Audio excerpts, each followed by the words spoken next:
Si uno mira dos cosas, uno mira las competencias del World Economic Forum, el último World Economic Forum, eh, las competencias para poder estar presentes en el mundo laboral de hoy, eh, aparecen cosas como trabajo en red, capacidad de liderar sin necesariamente ser el líder, saber liderar, pero también saber cuándo debes ser liderado, o sea, cuándo tú puedes ser el mejor segundo, pero el mejor segundo, ¿cierto? Llama mucho la atención en esto del World Economic Forum, que coincide con las competencias digitales, eh, es flexibilidad cognitiva, que tiene que ver justamente con la capacidad de aprendizaje, la capacidad de cómo a lo mejor, yo cuando estudié, me enseñaron en la universidad Pascal, que era un lenguaje de programación, y antes de eso usaban Fortran, y después de eso usaban C, y después de eso usaban C++, y después C++, y hoy día Python.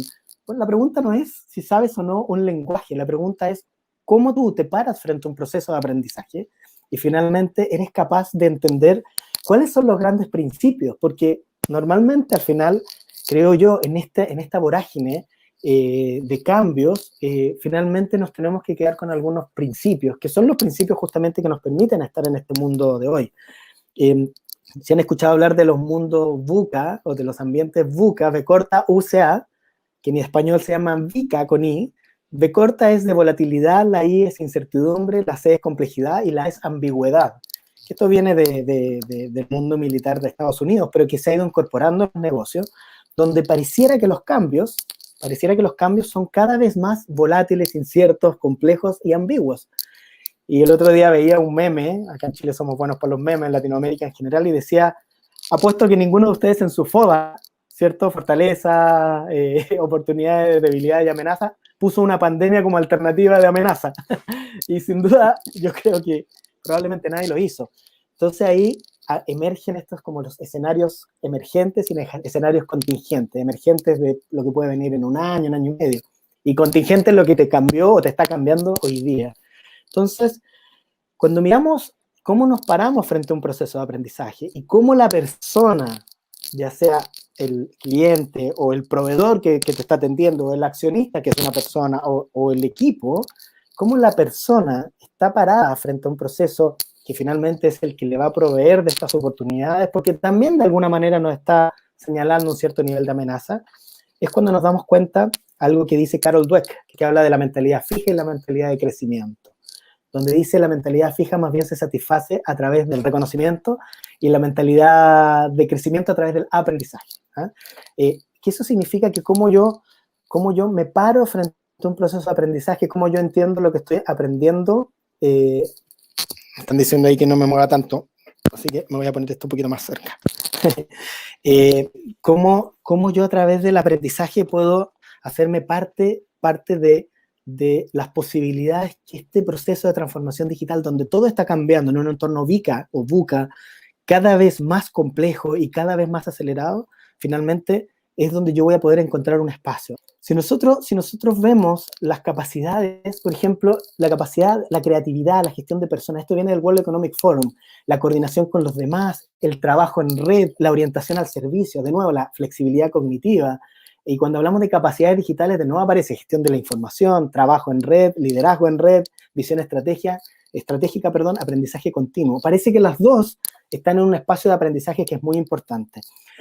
Uno dice, ¿cómo ha cambiado, por ejemplo, el rol de tecnología en las organizaciones? Y antes tendía a ser un rol más bien de apoyo. Se echaba a perder el computador, se caía el sistema y ahí estaba el área de sistema. Hoy día estamos viendo cada vez más que el área de tecnología está a cargo de las ventas digitales. Entonces ya no es un rol de apoyo. Hay un estudio que mostraba de Latinoamérica o de Iberoamérica más bien, es que los sueldos en las áreas digitales o en las áreas de tecnología han aumentado en un 25% en los últimos 3 años. Prepandemia, perdónenme, prepandemia. 25%. ¿Por qué? Porque el rol del área de tecnología cada vez es más importante. El rol del área del que es capaz de gestionar, de conectarse con otros, de liderar sin tener ese rol, etcétera, es cada vez mucho más importante. Entonces, hay una mirada de cuáles son las posiciones nuevas. Si existe programadores, gente que sabe mucho de gaming, porque cuando aprendemos, por ejemplo, o cuando hacemos procesos, es más fácil convencer al cliente si es entretenido. Entonces está toda esta línea de gaming. está, por ejemplo, el manejo de drones, que está transformándose en un oficio bien relevante, etc. Yo creo que las grandes oportunidades para las compañías es poder detectar de manera más acelerada nichos donde pueden entrar, que incluso no necesitan estar en toda la cadena como hace 30, 40 o 60 años era necesario, sino pueden entrar de manera disruptiva en un espacio de la cadena de valor de la industria. Pueden tener, si es que es hacia el cliente externo, tener al cliente al centro, si es que hacia el cliente interno, mirarlo desde la manera como comentamos antes. Y finalmente, la gran oportunidad para todos está en cómo tú, que estás al otro lado, y cómo todos nosotros nos podemos conectar con la necesidad de las nuevas competencias que son necesarias hoy día y que están cambiando. Entre ellas, lo repetiré por segunda vez, la capacidad de aprendizaje. Uf, muchas, realmente muchas dificultades. Primero hay que entender que la transformación digital no tiene fecha de fin, ¿no? O sea, esto no es que hay que hacerlo rápido. Digo, ¿por qué rápido? Si esto no acaba nunca. ¿Rápido qué es? ¿Que en 2 años hemos transformado todo? No es verdad. Si realmente creemos en transformación digital, no acaba nunca, porque todos los días estamos desarrollando nuevas tecnologías y nuevas capacidades digitales que hay que insertar en nuestro modelo de negocio nuevamente. Entonces, la prisa por la transformación digital no tiene ningún sentido. La prisa por la transformación cultural es la que tiene sentido. La mayoría de dificultades te vienen normalmente desde dentro, cuando no ha sido por la transformación cultural antes de la transformación tecnológica. Te vienen desde dentro. Y te vienen desde dentro por el lado de la resistencia pasiva. Te viene una situación que es muy, muy complicada, ¿no? Y es que todos te dicen que sí, y por eso es muy difícil de gestionar, pero luego nadie hace nada para que pase. Porque todos en el fondo están intentando dejar ver que eso no funciona.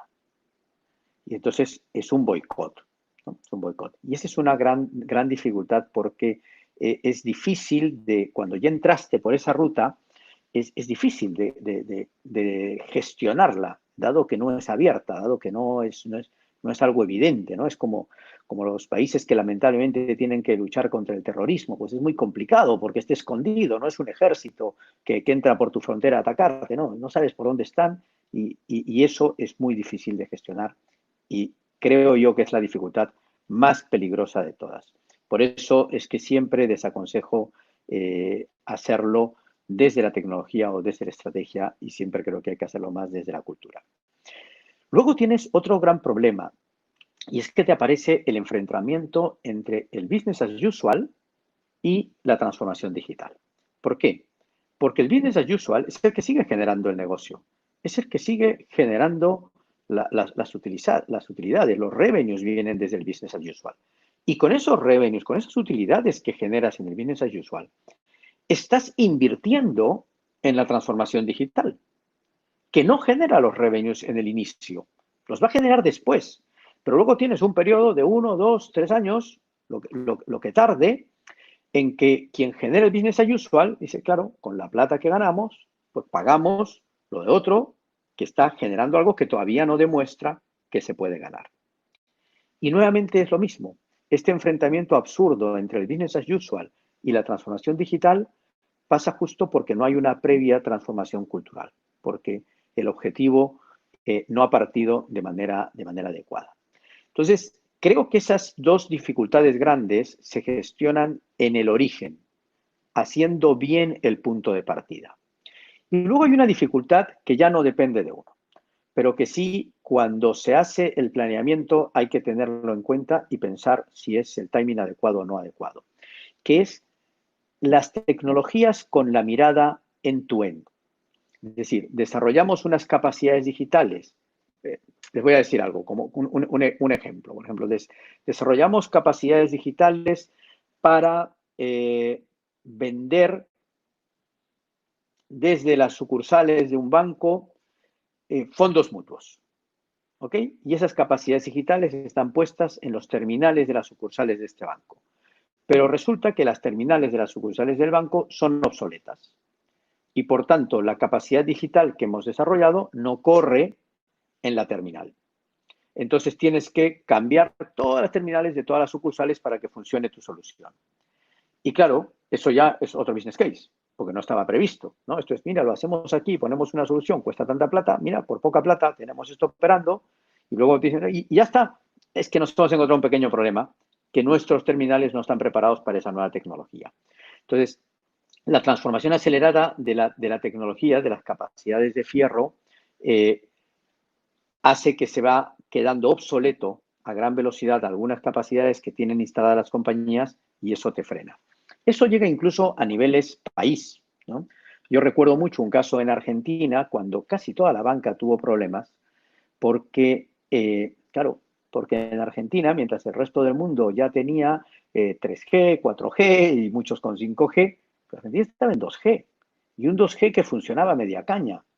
Entonces había soluciones desarrolladas por los bancos para que corran en el app, pero que, claro, el cliente solo lo podía aplicar si estaba, pues no sé, en un hotel 5 estrellas que tuviera una gran potencia de Wi-Fi, porque incluso el Wi-Fi domiciliario se caía. Claro, había Wi-Fi en las agencias del banco, pero si voy a la agencia del banco para desde ahí conectarme por Wi-Fi, cuando la idea es que me conecte cuando estoy en la calle, quiero operar con mi plan de datos. Pero si el plan de datos del país no es suficiente para soportar la transacción, entonces no va a funcionar la solución. Entonces, a veces, cuando desarrollamos soluciones en la transformación digital y miramos solo el UX y miramos solo el cómo queda y estamos trabajando sobre la maqueta y la solución teórica, nos olvidamos que es importante saber qué device, qué dispositivo va a usar el cliente o el equipo de la propia empresa. Tenemos que mirar qué tecnologías tenemos en ese país. Todos queremos ir a la nube. ¿Qué reguladores permiten ir o no ir a la nube? El regulador de banca en Chile, por ejemplo, no tiene la misma mirada sobre el uso de plataformas en nube que el regulador de banca de otros países. Tiene cada uno una mirada diferente. Entonces, ¿qué sí se puede y qué no se puede desde el punto de vista del resto, lo que está a mi alrededor, no solo lo que soy capaz de desarrollar? Creo que esas suelen ser las dificultades más usuales que uno se presenta, que uno se encuentra.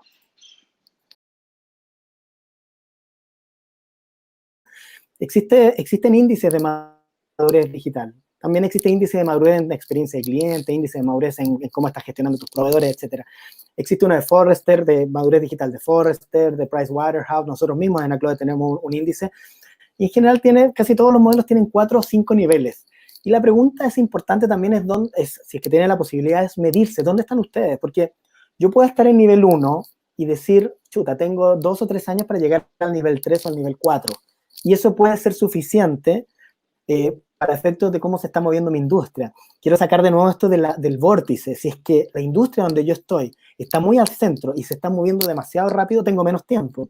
A lo mejor igual tengo que llegar del 1 al 3 para después pasar al 5. Sin embargo, del 1 al 3 tengo 18 meses en vez de 24 o 36. Yo leía un artículo de McKinsey que justamente lo que decían es, con la pandemia, están teniendo reuniones mucho más cortas, sin PowerPoint y con una página con el debrief específico de lo que hay que decidir. Claro, parece que el PowerPoint lo estamos empezando a dejar de lado y ahí es muy importante la dinámica que está ocurriendo con los equipos. Yo hablaba con un gerente importante de retail que está a cargo de retail en 2 países y él me decía, tenemos a un gerente general asustado. Entonces tenemos reunión todos los días con el gerente general que duran entre 2 y 4 horas. Decía, las reuniones duran 45 minutos cuando el gerente general no está, porque no pudo estar. Entonces la pregunta es, ¿estoy empoderando, dándole espacio a mi equipo y dejándolos avanzar? ¿O estoy yo siendo el freno de mano? Y lo que decían ellos es, pareciera que es como quitarle el freno de mano cuando tenemos un gerente que apenas lo que termina haciendo es controlar. Así que mucho ojo, existen metodologías de coaching de equipos o de maneras como hacer que las organizaciones se transformen en organizaciones mucho más rápidas, y no metiéndome en la agilidad propiamente tal, sino más bien como desde el equipo yo puedo ser mucho más ágil. Fíjate, cuando hay multigeneraciones en una organización, es la mejor oportunidad que tienes para hacer una transformación digital y una transformación cultural. Es la mejor oportunidad. O sea, lo más difícil es cuando tienes solo una generación, porque claro, la diversidad generacional enriquece de una manera brutal una decisión, ¿no? es la diversidad generacional la que te enseña a que las soluciones digitales son viables. ¿Por qué? Porque, claro, cuando tú tienes una organización que tienes todas las edades, ¿no? Vas a ver a alguno que procesa cosas mucho más rápido porque se mueve mucho más cómodos en las soluciones digitales y otro que no. Y el que no va a ver que hay alguien que le puede ayudar. Va a ver que hay alguien que lo está haciendo de una manera diferente, que está haciendo lo mismo, pero de una manera diferente. Y va a entender que hacer las cosas de siempre, de una manera diferente, utilizando capacidades digitales, tienen impactos positivos. Y entonces ahí la transformación cultural se empieza a producir por sí solo. De hecho, una de las cosas que normalmente se aconseja cuando quieres impulsar una transformación cultural en una compañía que no tiene tanta diversidad generacional es empezar a contratar gente joven que acompañe a gente mayor para que influya en la transformación cultural. O sea, que es el mejor escenario, ¿eh? El más fácil de gestionar. Muchas veces también lo que ocurre en las organizaciones es que terminamos juntándonos nosotros, que somos los ingenieros en tecnología, y hablamos y hacemos brainstorming solos y estamos de acuerdo. Había una pregunta así como, papá, ¿qué hiciste tú durante la pandemia? No, me dediqué a hablar con gente con ideas afines a las mías para poder resolver problemas. Entonces, a veces en la multigeneracionalidad es muy relevante, y además también es ser capaz de invitar a los clientes o invitar proveedores o invitar a gente que realmente tiene una mirada distinta. Una de las cosas que nosotros recomendamos mucho también en esto es darles, cuando hacemos procesos de transformación cultural, es darles algunas tareas a la gente de las distintas generaciones o de las distintas áreas para obligarlos a mirar desde el paradigma del otro. Como porque yo miro el mundo con mis lentes celestes, entonces veo el mundo desde la tecnología y el otro lo ve desde el cliente, ¿no? O desde mis 45 años versus el que tiene 25. Entonces, claro, es muy importante ser capaz de gestionar adecuadamente estas organizaciones donde tengo culturas muy distintas con gente que es muy diferente, y la diversidad no es solo multigeneracional, existe una diversidad mucho más amplia ahora que salimos el otro día que fue la celebración del LGBT, también existen miradas muy, muy diferentes. ¿Sí? No los convenzas, sal corriendo y busca trabajo en otra organización. Porque, no, fíjate, si tú tienes una alta gerencia en una organización que no está convencido de que hay que hacer transformación digital, le queda poco tiempo a esa empresa, muy poco tiempo. Así que ni te esfuerces en convencer, o sea, salvo que seas el dueño, ¿no? Si soy el hijo del dueño, pues me esforzaré en convencer a mi padre porque no quiero perder la herencia. Pero si solo trabajo allí, empezaría a enviar mi currículum, ¿eh? Porque vas a perder tiempo valioso para tu vida en lugar de cambiar a una compañía que sí tenga miradas de medio y largo plazo. Nosotros también en nuestra mirada lo dividimos en 3 grandes bloques. El primero es desde la tecnología, que tal como lo que tú decías, Ignacio, tiene que ver en la misma línea con que es como, imagínense una organización muy formal, donde andan todos con corbata, las mesas de caoba y todo muy ordenado, y tienen esta fábrica digital, como que parten desde la tecnología, y lo quiero graficar así como que fuera una fábrica digital, donde están todos con zapatillas Converse, lleno de post-it por todos lados, y como en lugares o en espacios de trabajo mucho más colaborativos, donde al final lo que yo he visto que ha ocurrido en algunas empresas importantes es que terminan estando fuera, son como una célula independiente de la organización. Y como normalmente al principio no tienen tanta relevancia en términos de resultados, terminan quedando incluso fuera del comité ejecutivo, de las conversaciones en relación a las grandes planificaciones. Tengo un conocido cercano que se fue a una empresa muy importante. Él era una persona muy capaz en términos justamente de fábricas digitales, y fue tan difícil estar en una empresa grande, importante, porque culturalmente no calzaban. Entonces finalmente se terminó yendo, y la transformación digital terminó siendo algo que empezó y que terminó, donde no fueron capaces nunca de convencer este segundo tercio, y finalmente fracasó, en la línea que decía Ignacio hace un rato de que la importancia de poder conectarnos culturalmente con lo que está ocurriendo en la organización. Ese es un grupo que también a nosotros nos pasa que queda como plasmado, como complicado, porque finalmente no permea. Hay un segundo grupo que nosotros lo vemos desde la política, o lo llamamos la política, que está quizás en la línea de uno de los que mencionó Ignacio, es cuando es un mandato, organizaciones más bien verticales, bastante ordenadas, muy disciplinadas, donde se define que se va a hacer transformación digital y la organización se alinea. Y es algo que puede funcionar, yo he visto que ha funcionado en empresas de telecomunicaciones, lo he visto, en banca lo he visto. A veces es un poco más doloroso porque es como que el que se alinea y los demás pueden eventualmente incluso quedar fuera. Y lo bueno de aquello es que puede ser muy rápido.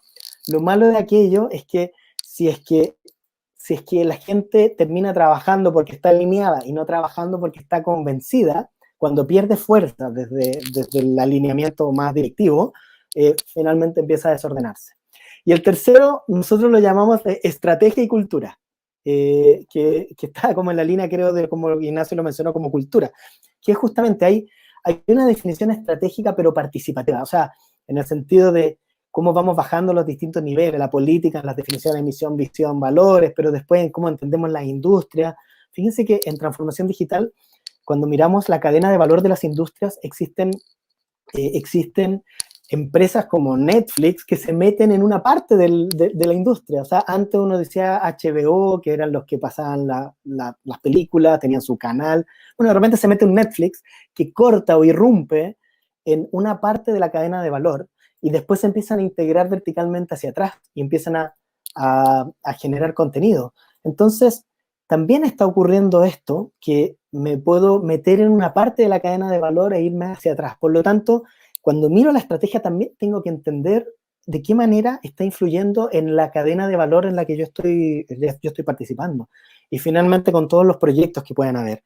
Entonces, en ese sentido, cuando hablamos de estrategia y cultura, finalmente hay una definición estratégica que termina siendo participativa en el nivel que corresponda, donde la comunicación hacia los distintos niveles de la organización es absolutamente esencial y donde trabajar con la cultura, donde las personas son parte de este proceso también es fundamental. Cuando partimos en esta mirada desde la estrategia y la cultura, tienden a ser procesos, y en eso estoy totalmente de acuerdo con Ignacio, procesos mucho más sostenibles, donde la gente siente que es parte del proceso. Piensen que cultura no es yo entré a una cultura, yo también soy parte de la cultura de un país, la cultura de una organización, la cultura de un equipo. Yo soy parte también de esa cultura, no es como que yo me adoso y me tengo que adecuar, sino que yo también hago que existen ajustes. Por lo tanto, en esto de desde dónde parte la transformación digital, claro, pareciera que tenemos estos grandes bloques como la tecnología y la fábrica digital, otra que tiene más bien que ver con la definición, Ignacio lo llamaba estrategia, yo lo llamaba más bien como de política, y un tercero que Ignacio lo llama más bien cultura, yo lo llamo más bien estrategia y cultura, pero que fíjense la importancia que tiene tener claro desde dónde yo quiero comenzar este proceso.